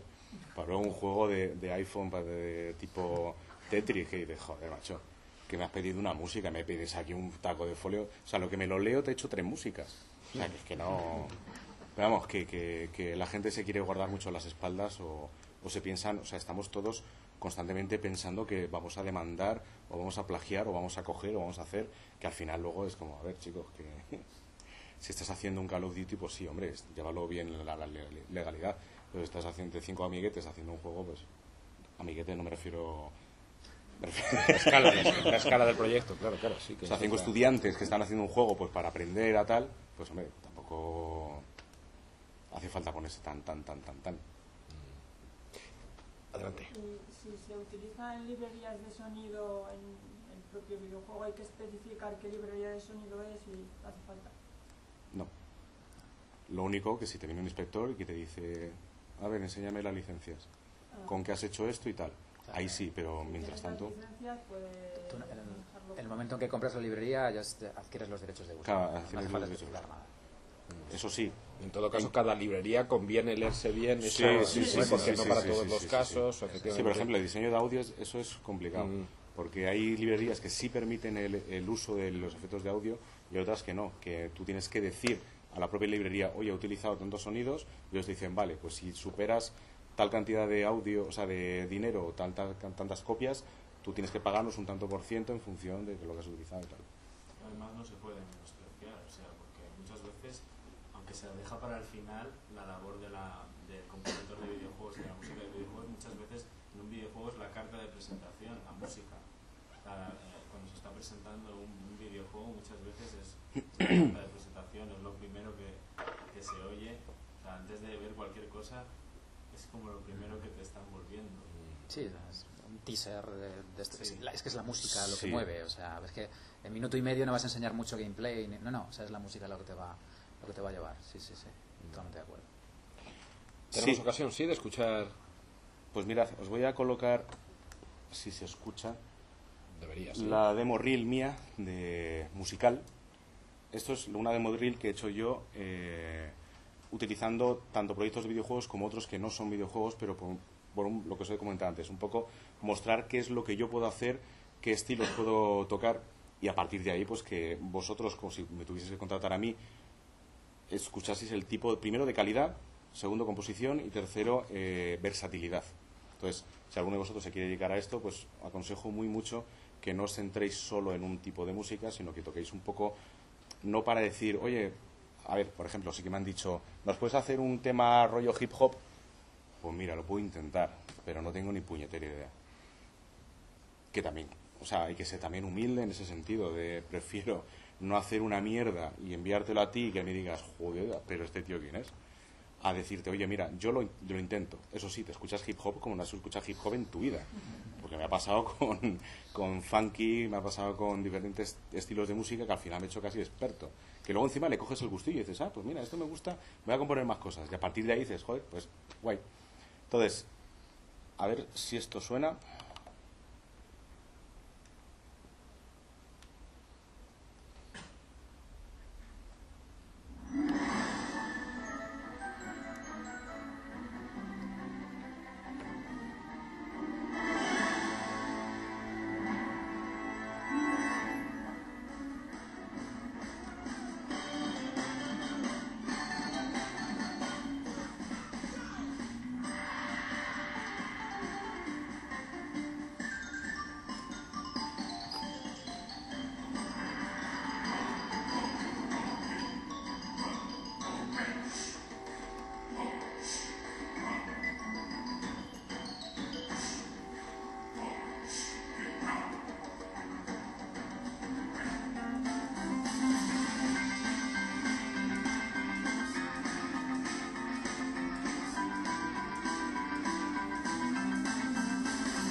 Esto es lo que hago. Es una especie de sobredosis, ¿no? Así de musical. ¿Algún comentario, alguna pregunta, alguna cuestión? Adelante. Es que yo sé cómo sería la técnica en composición, por ejemplo, en juegos de Jessica Curry como de Esther. O sea, me extraña mucho ese tipo de juego que es todo el rato una acción continuada, que no tiene parada. Entonces, ¿cómo se hace una composición de ese tipo? ¿Es como música ambiente? Ahí a veces se incorporan planteamientos de composición algorítmica, en realidad, ¿no? Que son los que permiten, sobre todo, componer casi de manera estadística o estocástica el grado de variación que va a tener, ¿no? Entonces, el compositor no determina lo que va a estar sonando en un determinado momento, no lo sabes necesariamente, pero sí es un algoritmo que está funcionando. Sí, además, bueno, conoces el juego, supongo. Sí. Sabes que es un juego muy caótico, ¿no? En el sentido de que los textos van apareciendo, pues eso, también por un logaritmo, es una cosa aleatoria. creo que la banda sonora va por ahí, como decía él, ¿no? Que hay clips que van saltando de una forma, no sé si es aleatoria o el programa te hace un cálculo de por dónde has ido, qué has visto antes, qué has visto después, y van saltando los clips, ¿no? Se incorpora esa información en el algoritmo. No es distinto del procedimiento compositivo, por ejemplo, y en el ámbito de la música popular, incorporado por Brian Eno, ¿no? En Ambient, ¿no? En Music for Airports, ya desde ese planteamiento, o bueno, en el ámbito de la composición electroacústica, música algorítmica, ¿no? Entonces ya compones posibilidades, ¿no? Que están bien. No es un modelo determinista, no en el que yo sé lo que en este sonido, ni tampoco son loops necesariamente, si son otras formas, claro, muy genuinas, ¿no? Respecto del videojuego. En este sentido, yo creo que entramos en un campo que a mí me parece fascinante, ¿no? Que es la implicación entre la música y el efecto de sonido, que no hemos hablado casi de ello, ¿no? En el caso de Direster, por ejemplo, es tan importante la música como el sonido de las olas, ¿vale? El propio sonido de las olas va creando la música también, ¿no? Hay un caso muy paradigmático, en mi opinión, que es Limbo. No sé si lo conocéis. Limbo no tiene música, pero es que no le hace falta, porque el propio diseño de sonido es la música del juego, ¿no? Y está tan bien hecha y está tan bien pensada y funciona tan bien, está tan bien implicada con el gameplay, que es la música del juego, ¿no? De hecho, si os interesa este proyecto, hay un middleware que se llama VWise. Es gratuito, creo que para estudiantes además lo podéis bajar gratis, y tiene el proyecto de Limbo, el proyecto sonoro de Limbo, y lo podéis ver y podéis curiosear dentro de él. Es fascinante, o sea, es increíblemente fascinante lo bien hecho que está el sonido de ese juego, ¿no? Os animo a que lo descarguéis y le echéis un ojo. Ya que estamos, Alberto, en este plano de las sugerencias, en el caso de que entre nuestros oyentes sí que haya gente que quiere animarse a adentrarse en ese mundo, ¿cómo, después de vuestra experiencia y haciendo uso de ella, es una situación muy distinta a la que históricamente existía cuando, ¿no?, por pura, digamos, biología, os tocaba incorporaros? ¿Cuál sería ahora vuestra recomendación? Pues es un poco, yo creo que de cajón lo que voy a decir, pero igual que si te gusta el cine tienes que ver cine, si quieres hacer música de videojuegos tenéis que jugar videojuegos, y jugar muchísimos videojuegos y empaparos de videojuegos hasta arriba, ¿no? Luego hay aspectos técnicos y otros aspectos artísticos que tenéis que tener en cuenta, pero tenéis que jugar sí o sí, y cuanto más juguéis, más vais a ver de diseño de sonido en videojuegos. No tengo la más mínima duda. Eduardo. Sí, ser perseverante, sobre todo perseverante. Intentad implicaros en lo que vosotros hacéis, intentad coger muestras vuestras de lo que más os guste. Desafortunadamente, que yo también lo he hecho, implicaros en equipos que estén empezando a hacer videojuegos sin cobrar un duro. Aprenderéis mucho, tendréis un currículum y quién sabe, a lo mejor por lo que sea ese juego empieza a funcionar bien, esa empresa empieza a funcionar tan bien como empresa y podéis ser el músico de la empresa. Entonces, no cerréis puertas, o sea, no penséis que vuestro primer proyecto os tienen que pagar una pasta. Todos hemos hecho proyectos gratis o a precio irrisorio.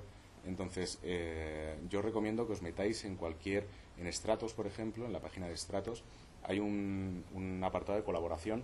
Hay muchísimos equipos de desarrollo que necesitan tanto sonido, música, grafistas, animadores, de todo un poco. Entonces, yo recomiendo que os metáis ahí, independientemente de que necesiten o no un músico o un editor de audio, enviad el currículum. Porque, a ver, para colaborar estamos todos. Entonces, a vosotros puede servir de aprendizaje, a ellos también les sirve como de aprendizaje cómo hablar con un diseñador de audio, cómo hablar con un músico, y luego a partir de ahí cogéis experiencia, podéis hacer más currículum. Si por lo que sea ese juego se termina y está en el Apple Store, porque ahora lo bueno que tienen los móviles es que cualquiera, entre comillas, puede hacer un videojuego. Entonces hay motores gráficos como el Unity, como el Unreal Engine, todo este tipo de motores gráficos que sin tener mucho conocimiento de programación os permiten a un grupo pequeño reducido de gente poder hacer algo medianamente decente para poder subirlo al Apple Store o subirlo al Play Google. Podéis decir, mira, este juego yo he participado y yo tengo este mini currículum. A partir de ahí pues empezar a funcionar. Y lo que nunca descartéis, contactos. A mí me funcionó. Una manera un poco estrambótica, pero me funcionó. Entonces, en el momento en el que esas personas, por lo que sea, no siguen dedicándose a los videojuegos y alguien les pregunta, oye, ¿no conocerás? Sí, pues mira, un chaval trabajó con nosotros. Y te llaman. A mí eso es lo que me está funcionando ahora. Oye, menganito me ha dado tu contacto, que me ha dicho, he visto trabajos tuyos, puedes trabajar para nosotros. Entonces, Boca a boca. Sí, aquí en Madrid además hay muchos meetup mensuales o semanales de desarrolladores, amateur, profesionales que quedan para tomar una cerveza, hablar de mil historias y conocerse. Y yo creo que entrar en ese círculo, que es un círculo abierto, o sea, os podéis presentar allí y sin ningún problema se os va a aceptar. Empezáis a conocer gente y empezáis a crear vuestro propio círculo, ¿no? Una recomendación, no escribáis a músicos. El músico trabaja solo. No os liéis a buscar músicos de videojuegos porque van a decir, es lo típico de, no, yo quiero colaborar contigo. Es que no, me da igual. El músico trabaja solo. El estilo de composición de una persona no es compatible con el estilo de composición de otra. Si es compatible es porque alguien externo lo quiere. Tú y tú vais a trabajar juntos. O porque un compositor no tiene ni puñetera idea de orquestar, se coja al orquestador y lo orquesta para una orquesta. Pero no intentéis, porque es que vais a perder el tiempo, sinceramente. Aliaros a buscar músicos de videojuegos, músicos de cine, músicos de tal, para enviarles vuestro currículum, vuestras muestras de audio, vuestro tal, que a mí me está pasando. No lo digo porque yo puedo dar opinión, yo encantadísimo de que si alguno necesita alguna opinión profesional de cómo voy a tirar por un lado, tirar por otro, yo encantado. Pero lo típico de, oye, ¿puedo colaborar contigo? Es que me duele mucho decir no, porque el trabajo que me den a mí es para mí. Entonces, un músico casi siempre, a no ser que sea un grupo que necesite de la ayuda externa de alguien, pues suele trabajar solo. Y de hecho, hay veces que incluso le faltan proyectos para llegar a final de mes, porque parece que esto es que te haces millonario como Bisbal, pero no, que no tiene nada que ver.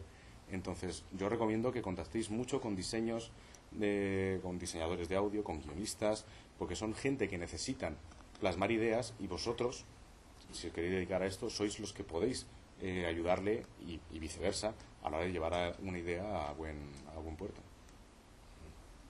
Pues si hay alguna cuestión más.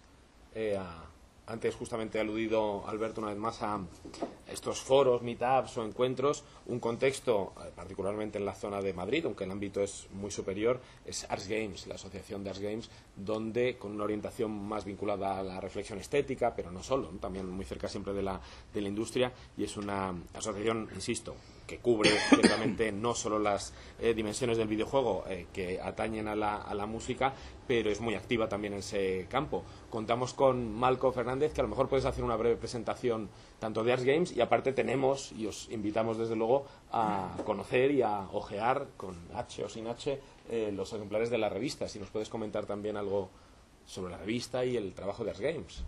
Sí, pues muy brevemente, en Arts Games pues es una asociación básicamente de videojuegos que lleva mucho tiempo, lleva 8 años, y pues queremos divulgar pues un poco la importancia que tiene el videojuego, que cómo está creciendo, especialmente en nuestro país, queremos divulgar pues lo que hablábamos, que el videojuego es cultura, y en todos los ámbitos, sobre todo en el artístico, en el estético. Pues queremos divulgar, pues tenemos ahí algunos ejemplares de nuestra revista, queremos hablar pues un poco de arte, que es un poco como un transmedia de todas las artes, pues de la filosofía, de la antropología, de la música, de todo. Entonces llevamos pues mucho tiempo pues haciendo ese tipo de cosas, y muy brevemente pues decir que estamos abiertos a todo tipo de proyectos, que ahora mismo estamos en muchos proyectos, como por ejemplo el proyecto Vitopía, en el que ofrecemos una pequeña beca para que la gente pues pueda colaborar con nosotros, intentando pues crear pues videojuegos que expresen más allá de lo lúdico, expresar pues más cosas. Y entonces pues estamos abiertos a la colaboración y a hacer muchas cosas. O sea, cuanto más hagamos mejor, expandirnos también. Estamos expandiéndonos ahora en México, en Argentina, y bueno, tenemos un local ahí con embajadores, y también es una forma que también a través de las universidades, también de la Universidad Complutense, ahora mismo en la Universidad Autónoma, también expandirnos, organizar cosas. Así que todo lo que queráis proponer, pues estamos aquí para lo que queráis. Y nada, y estamos muy contentos de haber estado aquí, de haber podido colaborar en el mínimo posible y nada, ahora podéis hablar conmigo o podemos hablar y tal, podéis ojear las revistas de Viti Aparte, que es una publicación interdisciplinar de videojuegos en el que publicamos sobre arte en videojuegos, sobre filosofía y nada, no quiero decir más porque estoy enrollando, pero muchas gracias por... No, muchas gracias también por la colaboración y de verdad os animamos a que... Y bueno, todo lo que habéis dicho, pues amén. Bueno, antes de poner ese amén, si queremos, ¿no? ¿Alguna última intervención? Sí, tenemos por ahí un par, por favor, sí. Para el tema de formación y tal, ¿qué es lo mejor? ¿Autoformación o hay algún curso o algo que se pueda hacer? Muy buena pregunta. Eduardo, como profesor. Yo soy profesor en la UTAD y en el máster de videojuegos de la Politécnica. ¿Tú qué te quieres dedicar? ¿Solo a la música? ¿O un poco videojuegos en general? Yo muy abierto, entonces no me cierro a nada. Estoy inspeccionando un poco realmente qué campos hay que me podrían interesar y tal. Entonces... Pues, hombre, el máster de la Politécnica es un año. Entonces te enseña un poco todos los palos. Haces prácticas también en estudios reales y luego, pues eso, es un grupo reducido de gente y tal. La UTAD es más como carrera universitaria. Pros de la UTAD, pues que aparte tiene Piro y Ilion como para que puedas hacer prácticas y puedas meterte un poco a conocer el mundo, conozcas a profesionales, los propios profesionales te dan clase, entonces está muy bien tanto uno como otra. Problema, es muy caro. Yo he sido autodidacta, supongo que Alberto también. Y no nos ha ido mal. ¿Qué pasa? Que sí que es verdad que yo, en momentos desesperantes, echaba en falta que alguien me dijese, por favor, ¿cómo se hace esto?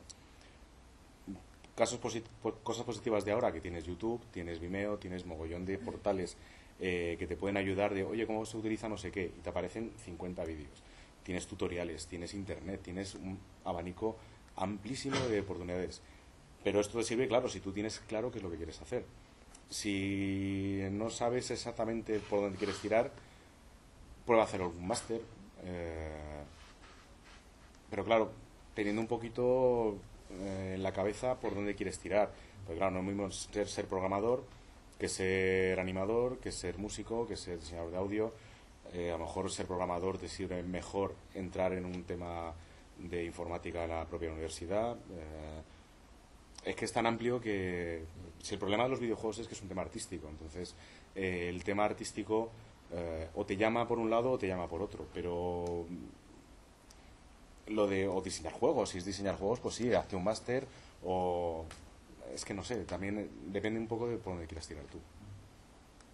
No sé, Alberto, sí, algo que añadir o también en el contexto internacional, ¿qué otros...? Vamos a ver, por mi experiencia, ser autodidacta tiene muchos inconvenientes y pocas ventajas, ¿vale? Es decir, si eres capaz de dar con una buena escuela, un buen profesor, un buen entorno educativo y de aprendizaje y tienes claro lo que quieres hacer, lánzate de cabeza, ¿vale? Porque te vas a ahorrar muchos quebraderos de cabeza, muchos golpes, muchos vicios adquiridos, ¿vale? Y tiempo. Y mucho tiempo. Te van a enseñar a hacer las cosas, ¿vale? Otra cosa es lo que seas capaz o no de hacer, pero te van a enseñar la técnica y la vas a aprender mucho más rápido que la pudimos aprender nosotros. ¿Había antes otra pregunta? Sí. Yo quería hacer una pregunta sobre la historia, la evolución de la historia compositiva en los videojuegos. Yo hace cosa de 15 años me vi muy sorprendido por la melodía principal del Monkey Island 1. Bastante simple o aparentemente más simple si la comparamos con títulos de ahora como God of War o Bayonetta.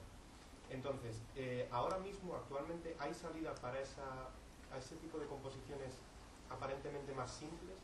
¿O si no hay una música tan inmersiva como suele ser la que comentabas antes, no hay salida para ese tipo de composiciones en los videojuegos? Y si la hay, ¿en qué tipo de videojuegos? Pero simple, ¿te refieres a sonido? Claro, o sea, calidad de audio. Por eso digo aparentemente más simple, porque el trabajo que hayan tenido los compositores de los 90 no quiero decir que haya sido más simple o más sencillo que el que tienen los de ahora, para nada. Pero, digamos, o sea... ¿Te refieres al tipo de sonido 16 bits, claro, 8 bits? Eso es una cuestión o sea, tipo MIDI. técnica o es de demanda o... bueno, también hay que tener en cuenta esa idea del videojuego como un todo estético. Entonces, si pensamos en Nintendo, ¿no? Y Super Mario, digamos, ese tipo de... Claro, es una estética en la que, claro, desentonarían según qué propuestas grandilocuentes, ¿no? De grandes masas orquestales y demás, aunque todo esto se puede matizar mucho. Pero es verdad que no en esa óptica más nipona, digamos, o tal, pues sí se mantiene. Fíjate que lo que tú dices simple o sencillo. Antes he hablado del sistema iMuse, ¿vale? Que es un sistema en que la música, que precisamente es el Monkey 2. El Monkey 1 no lo tenía, pero el Monkey 2 sí que lo tenía ya implementado, ¿vale? Música MIDI también. Eso que parece sencillo, ese sistema se desechó en otros títulos porque, aparte del equipo de composición, tenían a 2 personas implementando ese sistema de sonido durante todo el proyecto. Quiero decir que precisamente no suena sencillo o simple al oído porque está muy bien hecho. Porque no se hace pesado ni se hace repetitivo, porque precisamente varía y está tan bien construido que parece que está hecho de forma muy sencilla. Precisamente a eso me refiero. No encuentro, tampoco soy un experto en videojuegos para nada, pero no encuentro un videojuego actual que tenga ese tipo de composición, pero con la tecnología actual, por así decirlo, o con la técnica, los medios actuales. No sé si me explico. A ver, también hablábamos antes de la diferencia entre la música MIDI y la música pregrabada. Seguimos con música pregrabada, ¿vale? No sé si ahora mismo hay algún sistema de de síntesis en tiempo real, como era el MIDI, pero ahora es música pregrabada. Entonces, las limitaciones técnicas de la música programada son muchísimo mayores, ¿vale? Ten en cuenta que en el MIDI era el ordenador quien emitía el sonido. Entonces, el compositor simplemente metía las notas, daba algunas órdenes y tal, y es el ordenador quien construía la música, ¿no? Entonces, era mucho más flexible manejar instrumentos, manejar bases. Ahora mismo está todo grabado. Entonces, digamos que hay una mayor rigidez, ¿no? A la hora de modular o a la hora de mutar la canción hacia un lado o hacia otro. Entonces, quizás sea una cuestión técnica más que otra cosa, ¿no? Más que de creatividad o de composición. Hombre, hay muchos grupos que están haciendo videojuegos retro. De eso están haciendo incluso máquinas recreativas retro, tipo Ghosts and Goblins, pero que es de, creo que se llama Anchas Castilla, no sé qué Castilla o algo Maldita así. Castilla. Maldita Castilla, Anchas Castilla. Me he ido yo también. Entonces, ese tipo de videojuegos sí necesitaría ese tipo de música, por ejemplo. O sea, de hecho, incluso hay videojuegos que se está volviendo otra vez a los super retro, que demandan ese tipo de música que, a ver, yo personalmente me gustaría mucho ponerme a componer en MIDI después de todo lo que me he currado para que parezca realista. Entonces, yo no sé cómo... En cierto modo sí que existe existe, pero hay que buscarlo. E incluso todo lo retro. Y hablamos ya sin incurrir, como desde luego en Ars Games se han trabajado esos juegos que desbordan lo lúdico, como apuntaba Malco, pero vamos, hablando de un éxito comercial, Electroplankton, ¿no? En el contexto de la Nintendo DS, ¿no? Toshio Iwai, que es, bueno, también autor de instalaciones sonoras y de, justamente, ¿no? Adopta un paradigma estético muy próximo a lo que, si yo os animo, ¿no? El Electroplankton, todavía, vamos, accesible, y es justamente, ¿no? Esos motores de síntesis muy sencillitos, pero que efectivamente se adaptan a un conjunto estético y a una idea conjunta del juego. Sí. Es que además hay muchos equipos ahora que pues para lanzar pues pequeños videojuegos pues sí que están interesados en que pues un poco pues para que haya esa coherencia pues un poco pues que están demandando pues más música más del tipo retro, pues ese tipo de coherencia. Entonces pues a lo mejor también se puede jugar con el de pues gráficos más retro pero música más orquestal y más sinfónica, pero también a lo mejor puede ser a viceversa, ¿no? Pues gráficos pues, más avanzados pero música más retro. Entonces yo creo que a verlo ahí. Infinitas. A verlo ahí. Nos quedaba otra pregunta. Sí, bueno, era un comentario sobre la anterior cuestión de lo de autodidacta. El problema quizás del autodidacta es que no tendría una visibilidad suficiente para que la práctica de la música, de la composición de música para videojuegos empiezas a tener como más importancia, o no sé si me estoy explicando. En términos sociales te refieres, en términos sociales, ya. En términos también de que se valore la profesión. Es como que hasta que no hay carreras o o no esté institucionalizadas las cosas, no va a tener importancia. Ese, desde luego, es el modelo tradicional, así pasaba, ¿no? Y para que la musicología fuese respetable, pues tenía que llegar a la... No sabemos si esas reglas del juego se mantienen, es la idea. E incluso ahora la posibilidad de que uno desde su casa, pues, desarrolle enteramente un videojuego, ¿no? Que es esa ya la música, pero también el motor, y eso cada vez va a ser más sencillo y más accesible. Mucho nos estamos equivocando, ¿no?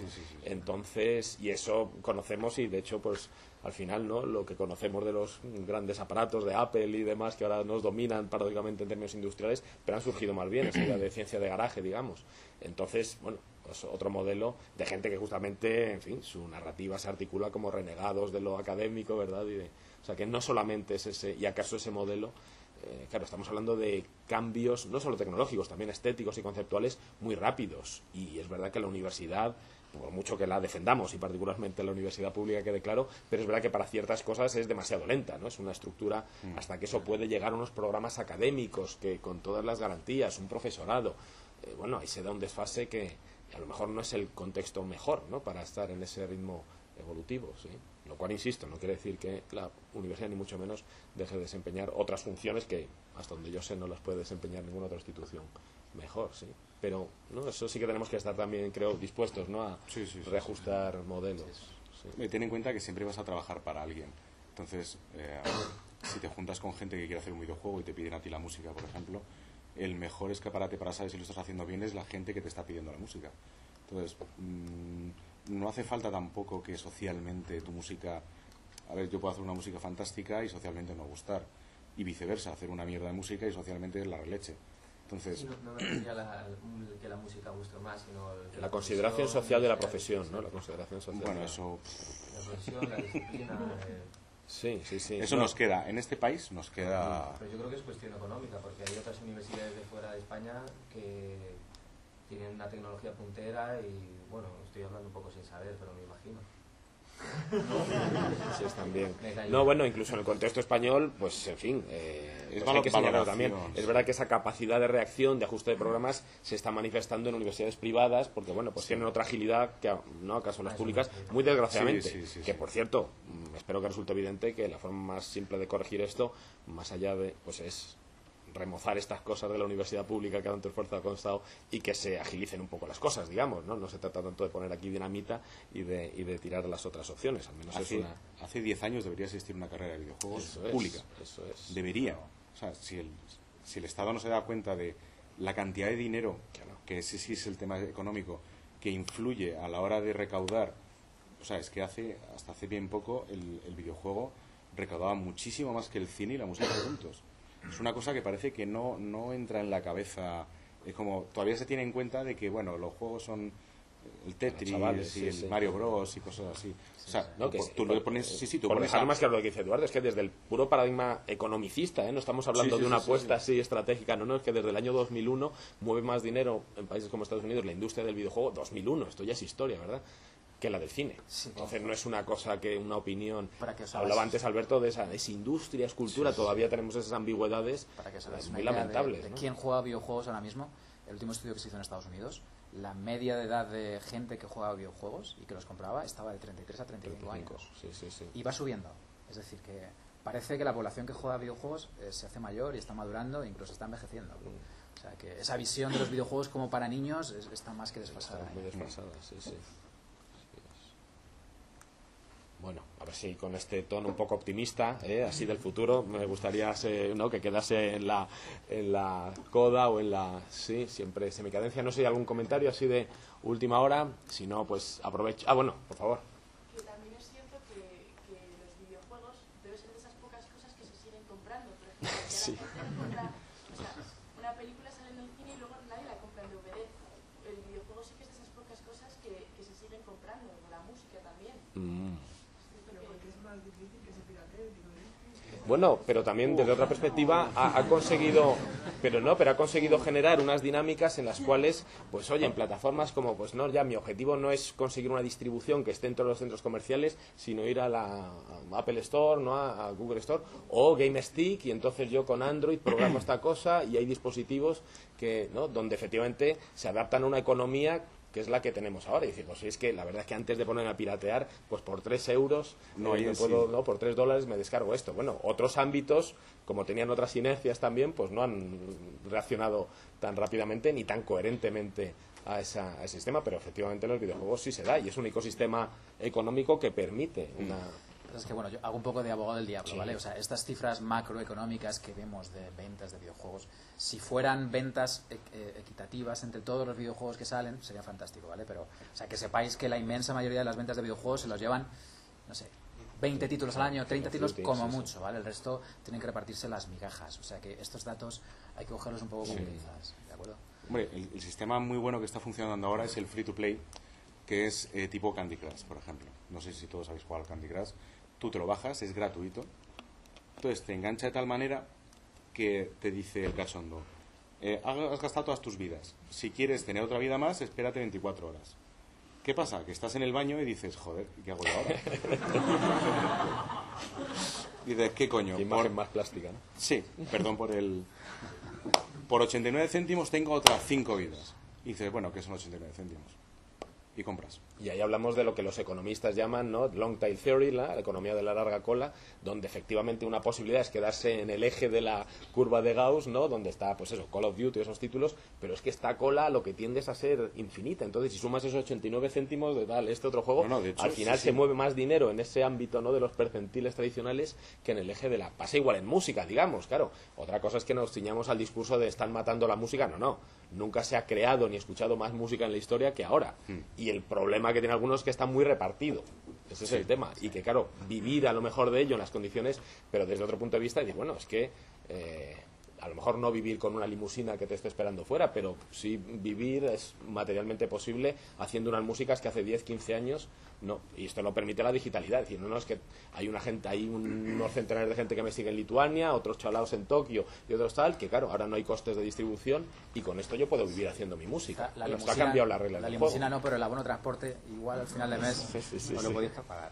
No, de hecho, King factura alrededor de $3 millones al mes con esos 89 céntimos. O sea, para que os hagáis una idea del modelo de... Claro, te tienes que diseñar un juego muy bueno. Angry Birds también funciona de la misma manera. Pero ¿qué pasa? Que la gente se piensa que cuando va a hacer un videojuego, yo quiero hacer el Angry Birds. A ver, señores, Robio cuando sacó Angry Birds sacó 50 juegos antes de llegar a Angry Birds. Entonces la gente quiere dar con la fórmula fantástica del videojuego que me vaya a hacer multimillonario y no existe. A no ser que sea una cosa...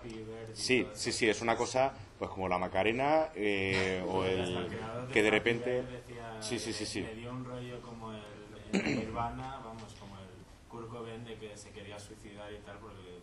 Sí, pero que son casos, pues eso, como el Gangnam Style, como la Macarena y tal, que son cosas tan puntuales y tan que dices, ¿y esto cómo coño ha triunfado? Que no se lo creen ni ellos, pues algo parecido, pero vamos, generalmente hay que currarse.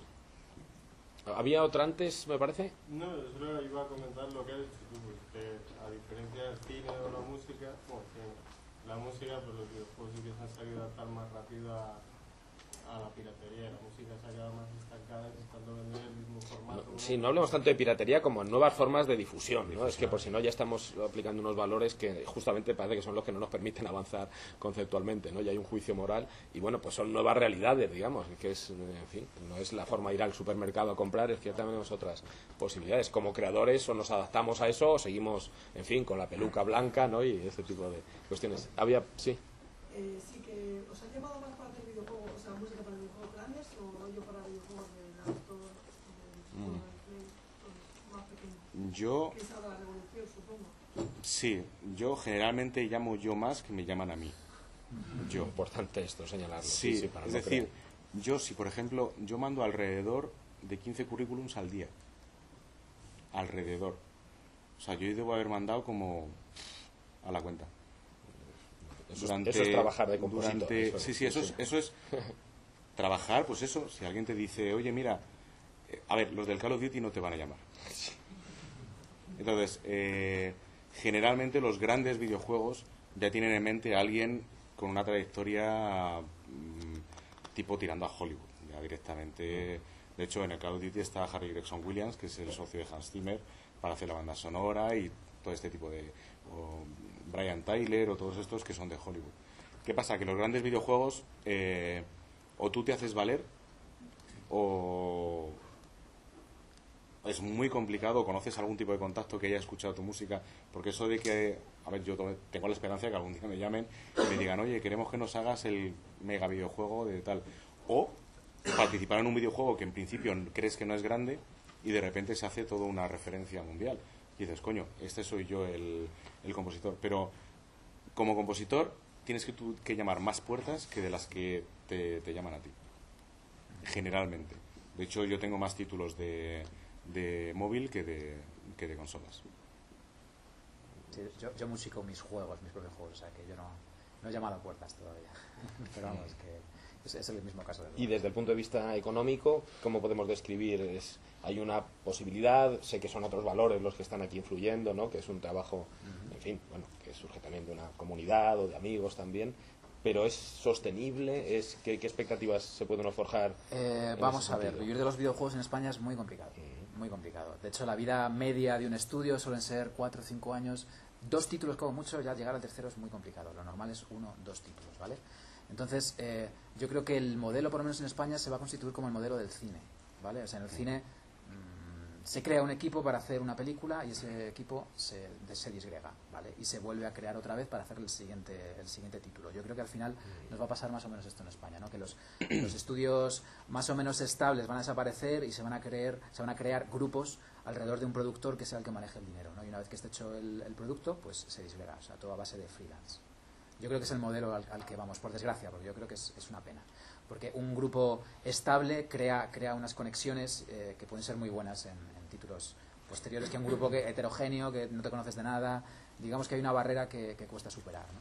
Pero yo creo que la realidad es esa. O sea, que se descomponen los grupos, o sea, no como una orquesta que siempre está unida y sigue. O sea, en los videojuegos se rompe y vuelve otro grupo. Sí. Lo habitual no es eso, pero yo creo que vamos hacia eso, vamos hacia la producción cinematográfica, precisamente por cuestiones de producción. Es que es más caro mantener un grupo durante varios años que crearlo y disolverlo, es lo que pasa en el cine. Entonces, no es lo habitual, pero yo creo que es el modelo al que vamos en un futuro. Si es que ten en cuenta que manejar un grupo de 15 20 personas durante 2 años para hacerte un videojuego medio, estamos hablando de alrededor de 1,5 millones, 2 millones de euros. ¿Qué pasa? Pues que para eso necesitas un inversor. El inversor necesita que le digas, ¿cómo voy a recuperar mi dinero? Y es como, no lo sé. Yo voy a hacer lo mejor que pueda. Se puede vender muy bien o se puede vender fatal. O te puedes quedar con lo que has puesto. Pero claro, no hay una manera tangible de decirle y asegurar a alguien, oye, esto lo vas a vender y además te va a funcionar. ¿Qué pasa? Pues que en vez de decirte, toma, te doy los 2 millones, te dice, bueno, pues cada 3 meses te voy dando 100.000. Tú me enseñas lo que tienes y a base de ver lo que cómo va evolucionando y posibilidades que tiene el videojuego, te sigo poniendo más dinero. ¿Qué pasa? Pues es como empiezan. Hay muchísimas empresas de videojuegos que empiezan y desafortunadamente muchísimas cierran precisamente porque o no llegan a los deadlines, porque no llegan a objetivos, porque también, a ver, es lo que os he dicho siempre, esto es un tema creativo. Entonces hay gente que lleva muy mal, pero muy, muy mal, que alguien que no sepa a lo mejor lo que... O sea, que yo no sé dibujar, pero sé pedirle a un dibujante qué es lo que quiero que me haga. Entonces, yo, por ejemplo, también monté una empresa de videojuegos y tuve un problema con el concept art. Pues yo le decía, quiero un tío con una armadura delgadito, quiero un tacatacatá. Pero es que yo me lo había imaginado tipo Gears of War. Bueno, pues me parece genial, pero aquí el que manda soy yo, entonces yo quiero que me lo hagas así. Entonces, ¿qué pasa? Pues por eso muchos equipos se disgregan, no porque... A ver, hay equipos que se llaman muy bien, pero hay gente que que es muy bien profesional, pero no se deja guiar. Entonces esa persona es mejor que sea freelance, que se dedica a lo suyo y ya está. Pero luego hay equipos muy, muy buenos que funcionan muy bien juntos y a ver, yo rezaría porque se montasen empresas que funcionasen bien juntas y sacasen modelos de videojuegos cada 2x3, porque es lo ideal. Un apunte rápido a esto. Vosotros vais a estar siempre al servicio de... Sí. Y cuanto antes lo sepáis, mejor, ¿vale? O sea, olvidaos de artisticidades y de historias. Sois currantes. Y tenéis que currar en lo que os digan. Aportando todo lo que podáis, enriqueciendo todo lo que podáis. Pero, insisto, quitaos esa idea de artistas de la cabeza porque no lo sois en este caso. O lo sois en sentido interno, ¿vale? Para afuera, estéis al servicio del proyecto. Y punto pelota. Y, por cierto, no hay nada imposible. Os lo digo desde ya. Es decir, no se os ocurra decir a alguien, no, eso no se puede. Decir que sí siempre al principio. Luego ya se descubrirá que no se puede. A no ser que tengáis ya experiencia. Pero, por ejemplo, a mí me ha pasado ayer. Tengo que hacer un videojuego tipo Zoo y al diseñador de audio quiere mezclar, o sea, el diseñador del juego quiere mezclar animales. Entonces, entre la mezcla posible de animales está ballena con suricato. Y está, hazme el sonido de ballena con suricato. Y es como, vale.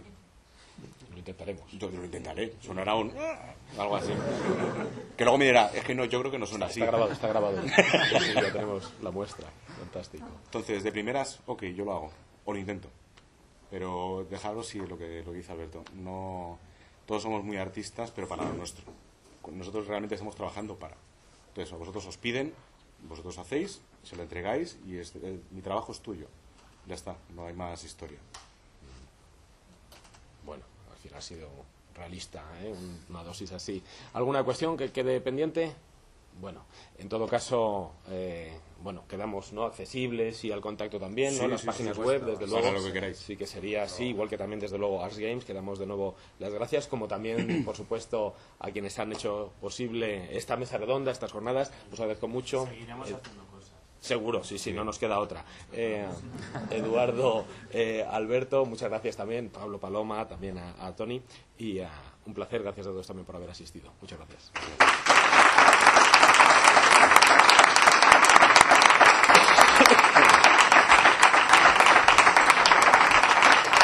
Viendo, que yo he perdido la referencia, no sé qué hora es. Sí, a las 7. Sí, wow. Maravillas.